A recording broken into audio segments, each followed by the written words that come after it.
Welcome back. In the last session we discussed about database and some applications of database that we use daily and what are the different kinds of databases used in the world. In this session we will start focusing on traditional database and what is meant by database management system. So more about database.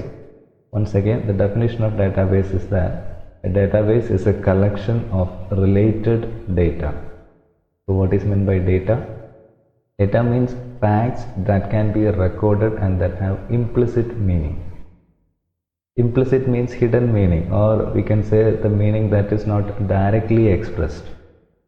So any such collection of related data is called a database.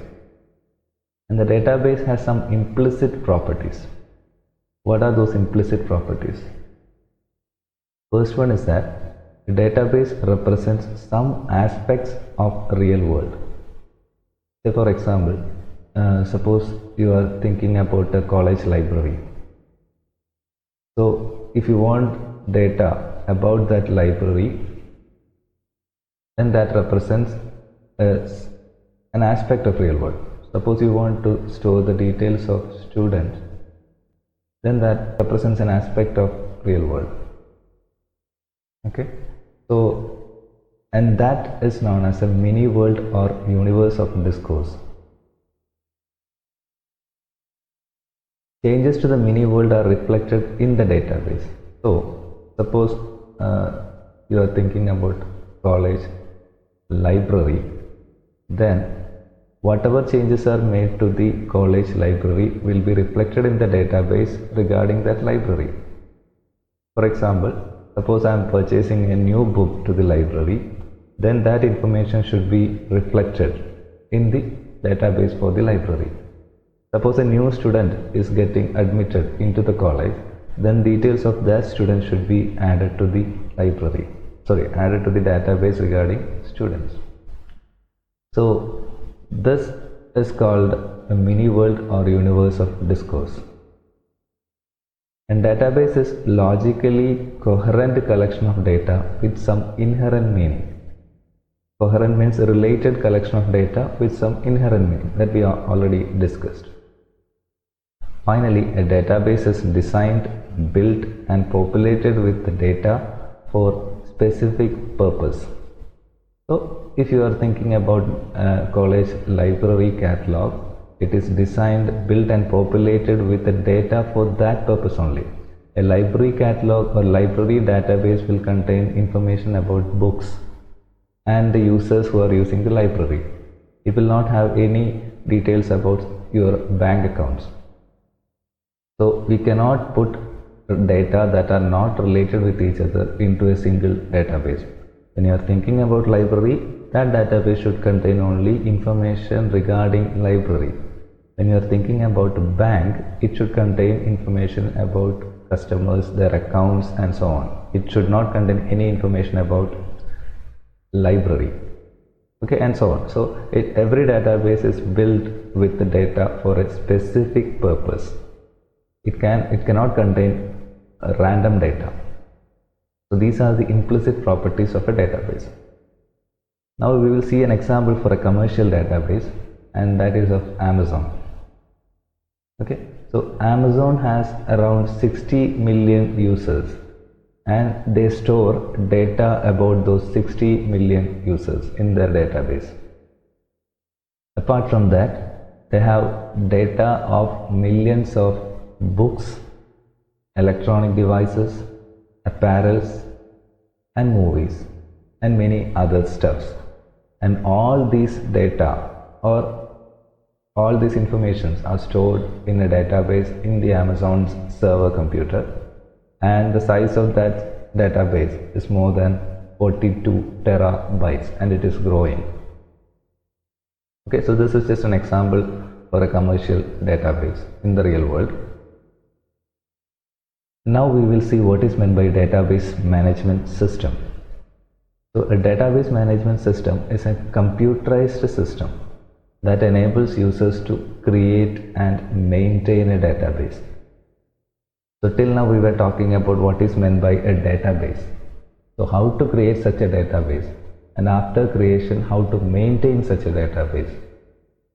A computerized system that enables us to do that is called a database management system.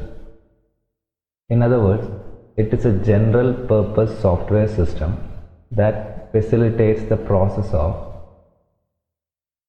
defining, constructing, manipulating and sharing databases among various users and applications.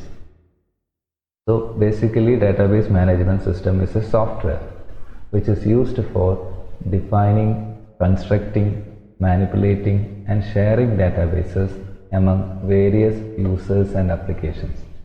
Now we will have to see what are these terms meaning.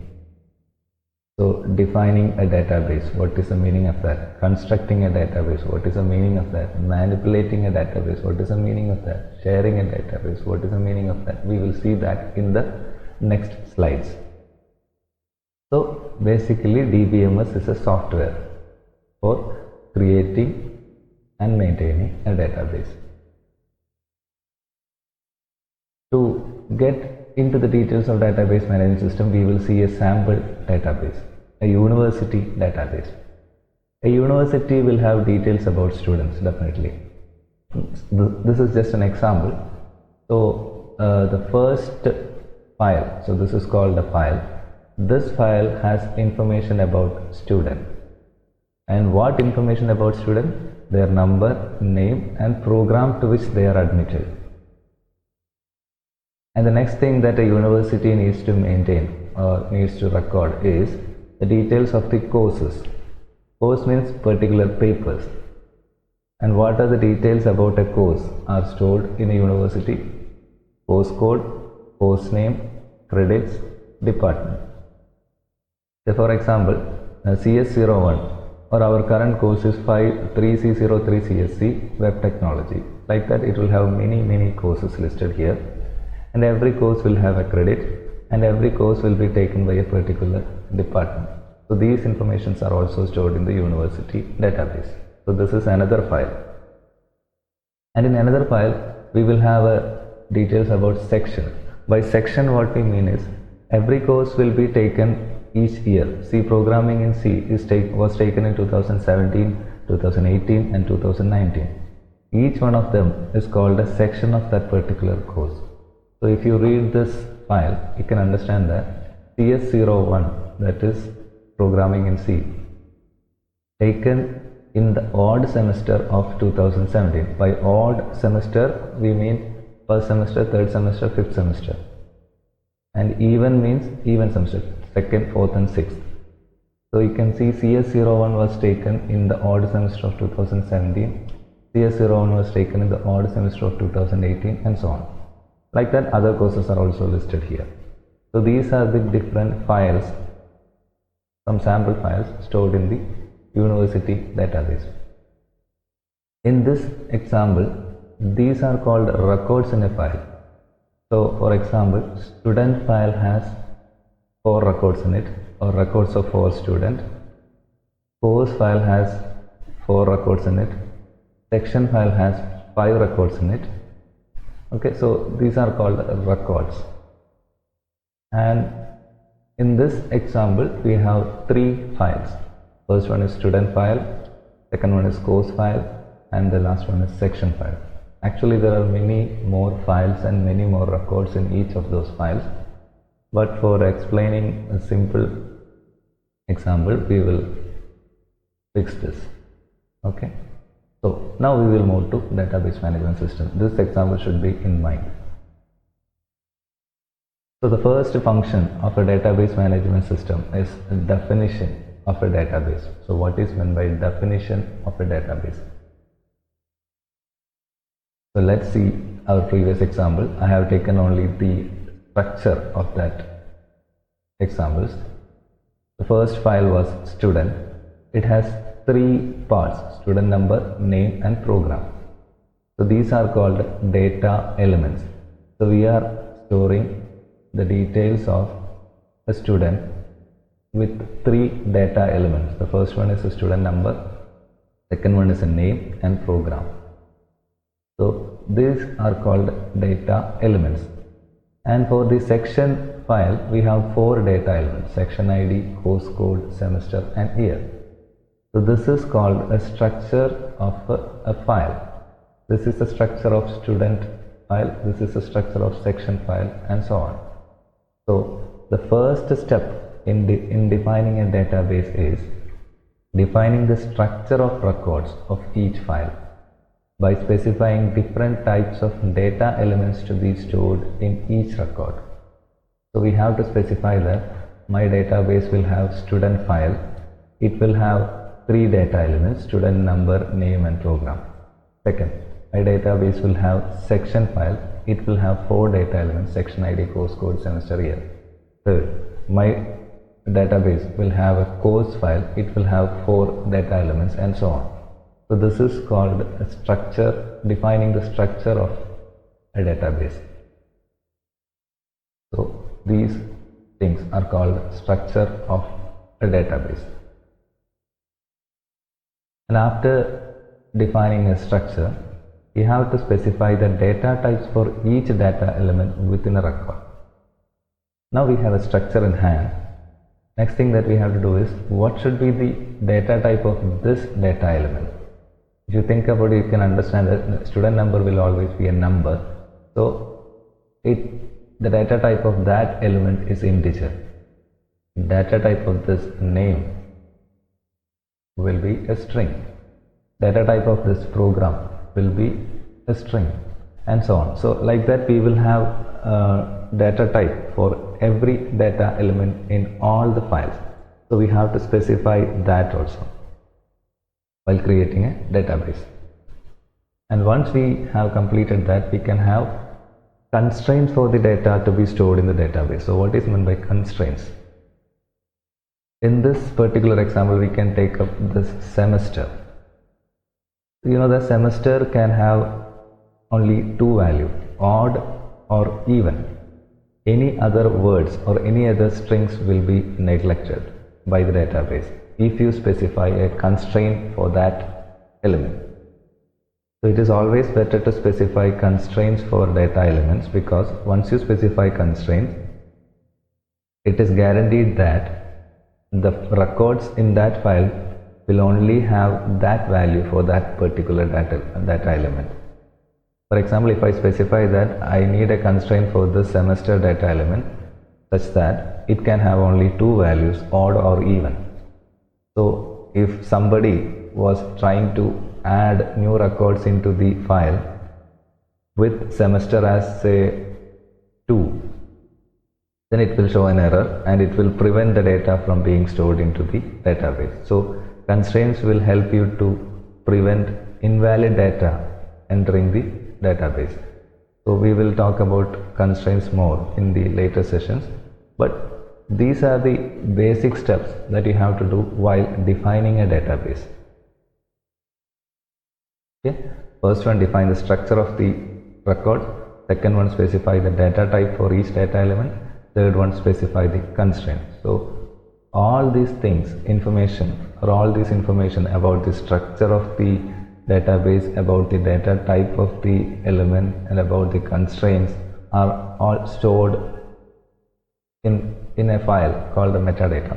These informations are called metadata. They are not actual data. Actual data are, say, in the previous example, student file has details of students. Course files had details of courses. They are the actual data. But what is metadata? Metadata means, an example is this one. My student file has four data elements. First one is student number, student name, and their department or their program. So this is a metadata. And what are the data type of that data elements? And what are the constraints for that data element? All this information should also be stored in the database. And that data are called metadata, and they are stored in a file called database catalog or dictionary. So this is metadata and database catalog. So this is the first function of database management system, and the next function is construction of database. So we have defined the database. Now we can construct the database by filling up data into the database. So the next step is process of storing the data on some storage medium that is controlled by the DBMS. So once you have a structure, you have to fill up data into that structure, and that process is called construction. Okay, the next function of database management system is manipulation of the data. By manipulation, what we mean? Querying the database to retrieve specific data. Once you have data, then you can query the data. Suppose this is your data, student file has some 4 students in it. I want some information from the file. Say I want to get the students in the mathematics department. So the list of students in the mathematics department, that is an example for query. So the answer will be these 2 things. So that is an example for manipulation. So the database management system will help you to get the students in the mathematics department easily. Another example for manipulation is updating the database. Suppose you want to change the name of PQR, this students, to PQRS. That is another example for manipulation, and that is a function of database management system. So if you do that, it will be changed to PQRS. So these are some of the examples of manipulations, and this will be done with the help of database management system. Another thing that you can do with the database management system is generating reports from the data. So you have data about student courses and sections and so on, and once you have all those data, you can generate different kinds of report from the available data. We will see more on that in the later sessions. And the next functionality of a database management system is sharing of data. This functionality allows multiple users and programs to access the database simultaneously. So now you have a database structure and the data filled in that, and you have manipulated some of the data. All these are done. Then you want to allow the users to access the data simultaneously. Imagine Amazon's database. Millions of users are accessing the database simultaneously, not just one user, right? So all users around the world can access the data stored in the Amazon database simultaneously. This functionality is facilitated by database management system. So multiple users can access the database simultaneously. Database management system helps you for that. So this is the final functionality, or these are the important functionalities of a database management system: definition, construction, manipulation, and sharing of data. And there are some other additional functions of database management system that we have to discuss. And the first one is protection. So you have all the data on your database. So you should protect your data against hardware or software malfunction. So I have millions of data with me. Suppose my hardware or hard disk got crashed, you should not lose the data. So database management system has some functionality that will protect you against hardware or software malfunctions. Also, it should protect against unauthorized or malicious access. Say for example, consider the example of a bank. I have an account in a bank and my balance details should be visible only to me. Some other person should not be able to see my balance in the account. So unauthorized access should be restricted. So all these protection features are done by database management system. Another feature that database management system should do is the maintenance of data. So maintenance means maintain the database system by allowing the system to evolve as requirements changes over time. Right now I have created a database with something in my mind. But after 10 years, what will be the changes in the database? So your database should be evolved according to the time. Okay, say for example now there is a term called credits. Credits is 4. And after say 10 years, they will think that I should change credits to marks. Then there should be some feature available in the database management system for you to easily maintain that. Otherwise you will have to drop all the data till now and create a new one, right? So this is another functionality of database management system. So with this we will conclude this session here, and we will continue our discussion on database management system in the next session. Thank you.